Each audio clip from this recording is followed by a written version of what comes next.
This episode will be a little bit different, as it has been raining for a couple hours right now, basically since last evening. Everything is really wet, so we have decided to do a little silly thing and interview each other about how it is to have our own climbing wall and how it is to route set on it. For this purpose, I will become an interviewer and Kuba will share his vast and extensive knowledge. So I have all the questions here. It's time to find the answers. Hello, Kuba. Hello. It's nice to have you here with us. Yeah, it's nice to be here. So I heard that you and your lovely wife recently put a climbing wall. It is true, and we are very happy with it and using it very intensively lately. Okay. Today I wanted to talk to you about a hot topic that is route setting in such conditions. Okay. Okay. So what are the challenges that come with route setting on your own wall? And is it easier to set in the gym?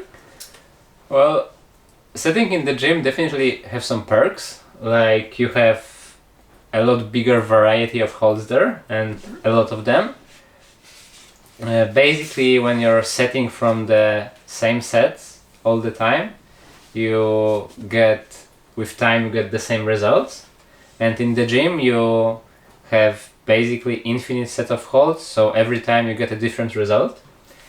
And another thing would be that in the gym you have different wall angles, different structures, and even when using one set on different wall angle, on different structure, you would get different result. So this definitely makes things easier in the gym. Okay, I see. And is there anything else that makes gym route setters' job easier?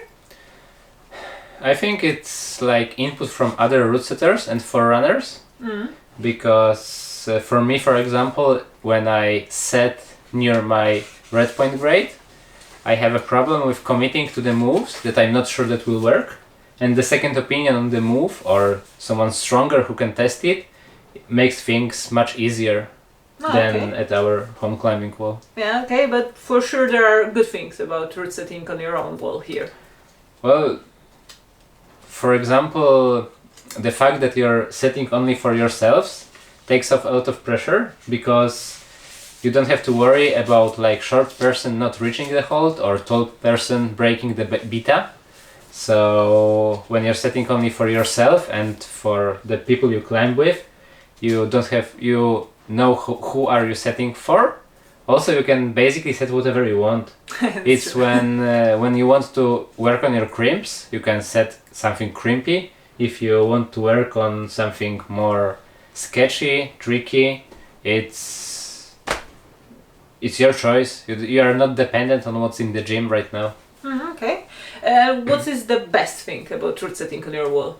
I think it would be route setting itself. I think like the route setting process is very beneficial for climbers, because when you try to envision the moves, you're learning how the position and forces keep you on the wall, and it can have a huge impact on your climbing progress. Okay, so to route set well, you have to understand the move, and it also help you as a climber later. Yes, and not many climbers actually have opportunity to route set, so your own climbing wall gives you this possibility. Okay, okay, let's go to the most important part. Is there any advice that you would give to a beginner route setters or other home climbing walls owners? Yeah, there is. Can you elaborate on that? Well, for example, what strikes me the most when I see home climbing wall pictures is the lack of volumes. So you mean they're flat? Yeah, I like plywood volumes, because in my opinion they diametrically change the structure of the wall and inspire new routes. And as I know that we don't have any volumes on our wall right now, but it's quite new and it's still fresh for us, so we are not bored yet. But plywood volumes would be the first thing I would buy to make variety higher. Okay, I just want to add that we will not be buying any volumes first, because I would like to try to make one on my own, and if I fail, we will buy volumes later. Yeah. Well, maybe I will succeed and we will have a bunch of beautiful volumes. Another thing I would be to like buy a lot of screw-ons, like super small holes, because I think with proper volumes, like a little bit smaller and good screw-ons, you can basically create holes by your own.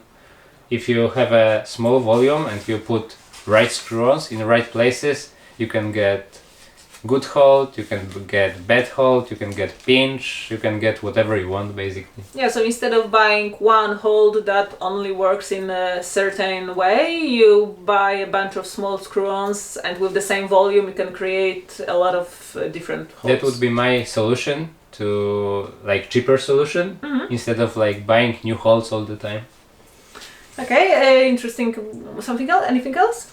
For example, on our wall, to keep things interesting, we try to set different grade from the same set every time, because like when you try to create something easy from bad crimps or something hard from good holds, it makes your creativity grow and some interesting boulders can be created. Okay, so I take the easiest jugs that we have and try to make the hardest boulder from them, for example. I think it's important just to like make different grade every time, and it should be enough, because if you would make the same boulder from the same holds, like similar moves, that won't be the same grade. So automatically changing grade even by one will make a route kind of different. So otherwise I will get stuck, because with one set of holes on one wall I have only limited amount of combinations. Maybe not limited, because creativity in root searchers have infinite creativity sometimes, but it's definitely easier to create something different. Otherwise I kind of can get fixated on like a couple of moves that I create constantly from the set. Okay, and can you tell us what you do differently while setting here than in the gym? I think I keep more attention when sorting holds, because in the gym I have quite a lot of them, and here, well, we don't have many. We have like 5 sets and still missing some good jugs for the warm-up and some bad crimps for really hard stuff. So when I start on our wall, first I sort holds, choose the good one for the jug, choose bad ones for the hard part of the boulder, and that's it. I also think like there are definitely more seat starts here than there are in the gym. It's true, we like to start low, so well, we won't have to get start too low because our wall isn't that high. Also, it's not that safe always to land in our setup. Okay, it's great. Can you tell us how your route setting process looked like? So we start by setting 6 boulders from 6 sets of holes that we have in 6 different grades. We try to fill as much of the wall as possible to keep holes evenly distributed, because I think that's the easiest way, just creating boulders. Then we climb on those problems that we created. Eventually we try to create new problems from the holes that are already on the wall, maybe adding one hole here and there to make boulder possible, and then when we get bored we add the rest of the holes on the wall. It keeps us interested in climbing like for 5 or 6 sessions, something like that. True. After adding the final holes we can come up with new boulders because the wall changes a little bit. Yeah, every new hole basically adds a new perspective to creating new boulders. Okay, and can you tell us how you create one specific boulder? I usually just try to imagine what climber can do on the wall, how he moves, and put holes in the right places. Then I basically pray for it to work. Is that it? Well, then comes the testing part, which is, I think, sometimes even more important than setting itself. The first thing I try to do is to implement my beta, see if the moves work. Then it depends on what happens.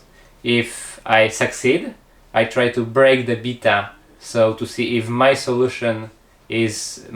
initial solution is the easiest or the only solution possible, and if my solution don't work at all, I also try to break the beta to see if this boulder is actually still possible, just with different kind of moves. Okay, I get Well, it. and then if it doesn't work, I change things so it would be possible. Okay, and what are the things that you're trying to avoid while you're sitting here? Well, it's not right route setting here, but in general, I don't like putting holds in the vertical direction, because I think the holds should like suggest climber in which position he should be, or well, it's also better for like reading the routes then. Okay, so you don't place it like this, let's say? Yeah. For me to grab here, but you will rotate it a little bit, so I know I should grab it here and it will work Yeah, in basically. this direction. Okay, that's actually very sneaky of you. Okay, so I'm slowly running out of cards and out of time, I hope. Do you have any ideas for the route setters that are stuck with their creativity? Well, definitely an easy way is to buy new holds, but as I said before, volumes I think work better because they change the whole structure of the wall and not only like particular moves. So I would go with volumes, I would go with screw-ons. Maybe you would change the way you set the boulder?